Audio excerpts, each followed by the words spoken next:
Нельзя. Сидеть.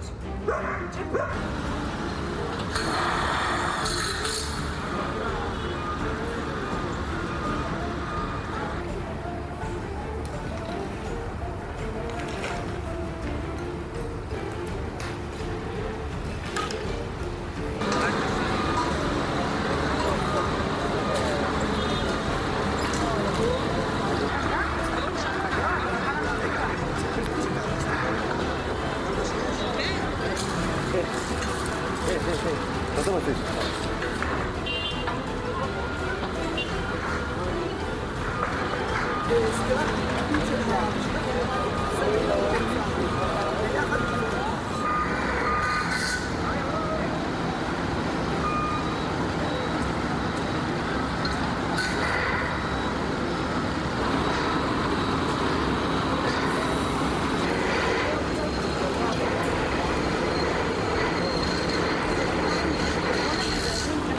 Ya, pemirsa, kesepakatan kerjasama pengembangan ekosistem industri semikonduktor telah dicapai pemerintah Indonesia dengan puluhan CEO perusahaan investasi top Amerika Serikat. Joint Development Agreement atau JDA dengan total investasi hingga 31,59 miliar dolar Amerika telah disepakati bersama. Business Summit Washington 2026 yang mempertemukan puluhan CEO dan pimpinan perusahaan investasi top Amerika Serikat dengan pemerintah Indonesia membuahkan hasil yang mengejutkan. Di mana Indonesia mendapatkan komitmen Joint Development Agreement untuk pengembangan ekosistem industri semikonduktor dari perusahaan Amerika Serikat dengan potensi total investasi bisa mencapai 31,59 miliar dolar Amerika. Kerjasama JDA pengembangan ekosistem semikonduktor ini melibatkan proyek strategis nasional kawasan industri yang akan digarap oleh PT Galang Bumi Industri sebagai pihak pelaku usaha Indonesia, serta perusahaan Amerika Essence Global Group LLC dan Tinergy Technology Corp sebagai mitra strategis pengembang teknologi. Ruang lingkup kerja sama ini mencakup 4 poin utama. Pertama, investasi dan pengembangan infrastruktur manufaktur. Kedua, perluasan inisiatif energi terbarukan dan proyek industri hijau. Ketiga, program pengembangan tenaga kerja dan strategi penciptaan lapangan kerja. Dan yang terakhir, penelitian dan pengembangan bersama dalam teknologi mutakhir. Menteri Koordinator Bidang Perekonomian Airlangga Hartarto menegaskan bahwa pengembangan ekosistem semikonduktor merupakan bagian dari strategi nasional untuk memperdalam struktur industri dan meningkatkan daya saing Indonesia dalam rantai nilai global. Dengan begitu, Indonesia tidak lagi diposisikan hanya sebagai pasar teknologi, tetapi sebagai basis produksi dan pengembangan teknologi strategis. Investasi ini diperkirakan akan menciptakan sekitar 5.000 lapangan pekerjaan terampil, sekaligus mempercepat transfer teknologi dan peningkatan kapasitas sumber daya nasional. Pekerjaan yang tercipta akan fokus pada bidang rekayasa, manufaktur wafer, teknologi material maju, serta sistem energi generasi baru yang memiliki nilai tambah tinggi dan dampak jangka panjang bagi daya saing industri nasional. Dari Jakarta, tim liputan IDX Channel. Ya, pemerintah Amerika Serikat berencana menaikkan tarif impor untuk sejumlah negara hingga 15% atau lebih dari 10% yang baru saja diberlakukan. Perwakilan dagang Amerika Serikat Jameson Greer menyebutkan kebijakan tarif baru akan tetap mengakomodasi negara-negara yang memiliki perjanjian perdagangan dengan Amerika Serikat. Pemerintah Amerika Serikat berencana menaikkan tarif impor untuk sejumlah negara hingga 15% atau lebih dari tarif 10% yang baru saja diberlakukan. Hal itu disampaikan perwakilan dagang Amerika Serikat Jameson Greer dalam wawancara terbaru. Greer mengatakan kenaikan tarif tersebut sedang dipersiapkan dan dapat diterapkan secara sementara jika dinilai sesuai. Namun ia tidak merinci negara mana saja yang akan terdampak kebijakan itu. Meski demikian, Greer menegaskan tidak ada rencana untuk menaikkan tarif barang asal China dalam waktu dekat.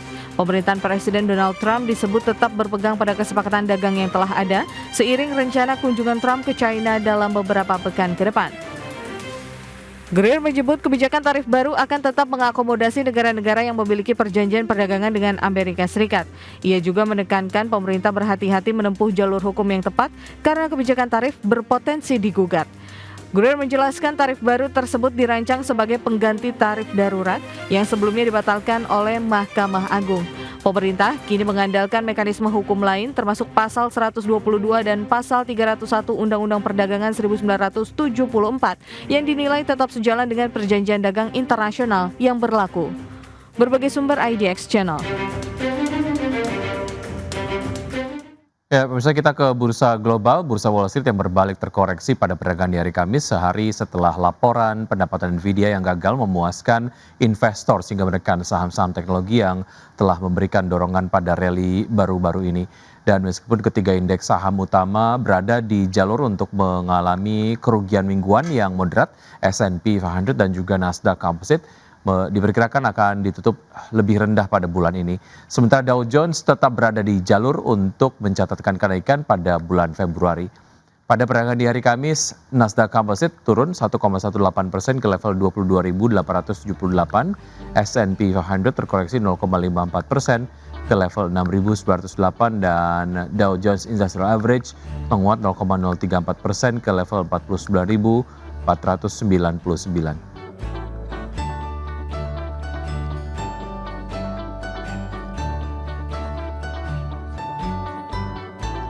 Sementara itu, pemirsa, dari bursa ekuitas Eropa yang melemah pada perdagangan di hari Kamis setelah sempat menyentuh rekor tertinggi intraday, tekanan dari sektor kesehatan dan teknologi menjadi faktor utama yang membebani pergerakan indeks. Meski kinerja positif, sejumlah emiten membantu membatasi penurunan. Stock 600 ditutup melemah 0,05% ke level 633,18. Mayoritas bursa regional utama berakhir di zona hijau dengan DAX Jerman menguat 0,45% ke posisi 25.289. FTSE 100 Inggris naik 0,37% ke posisi 10.846.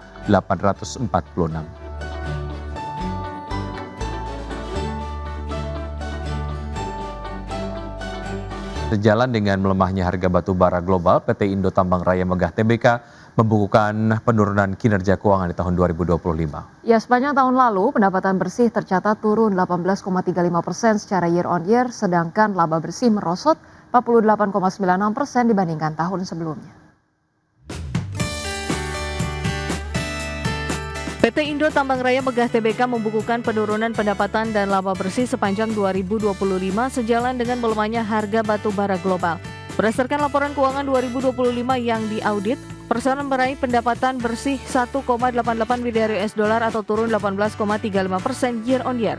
Pendapatan bersih itu berasal dari penjualan batu bara ke pihak ketiga senilai 1,84 miliar US dollar, penjualan batu bara ke pihak berelasi 18,19 juta US dollar, jasa pihak ketiga 4,64 juta US dollar, serta keuntungan atas transaksi swap batu bara 10,56 juta US dollar. Pada saat yang sama, beban pokok pendapatan menurun dari 1,6 miliar US dollar pada 2024 menjadi 1,39 miliar US dollar pada 2025. Perseroan juga membukukan beban umum dan administrasi sebesar 44,9 juta US dollar, beban keuangan 11,13 juta US dollar, dan beban pajak penghasilan 92,54 juta US dollar. Alhasil, laba tahun berjalan yang diatribusikan kepada pemilik entitas induk atau laba bersih mengalami penurunan. Pada 2025, laba bersih tercatat sebesar 190,94 juta US dollar atau lebih rendah 48,96% dari raihan laba bersih pada 2024. Berbagai sumber IDX Channel. Pemirsa, PT Pura Delta Lestari Tbk mematok target prapenjualan atau marketing sales senilai 2,08 triliun rupiah pada tahun buku 2026. Ya, Direktur dan Sekretaris Pura Delta Lestari Tondi Suwanto mengatakan segmen lahan industri masih akan menjadi kontributor utama dalam mencapai target tersebut. Selain industri, perseroan juga mengandalkan penjualan produk komersial serta hunian di kawasan Kota Delta Mas. Selain itu, target sebesar 2,08 triliun rupiah disebut sebagai cerminan optimisme manajemen seiring prospek pertumbuhan ekonomi nasional yang dinilai stabil pada tahun 2026. Di sisi lain, target ini tergolong ambisius mengingat pada tahun 2025 lalu perseroan membukukan prapenjualan sebesar 1,6 triliun rupiah. Capaian ini setara dengan 88% dari target marketing sales 2025 yang dipatok senilai 1,81 triliun rupiah.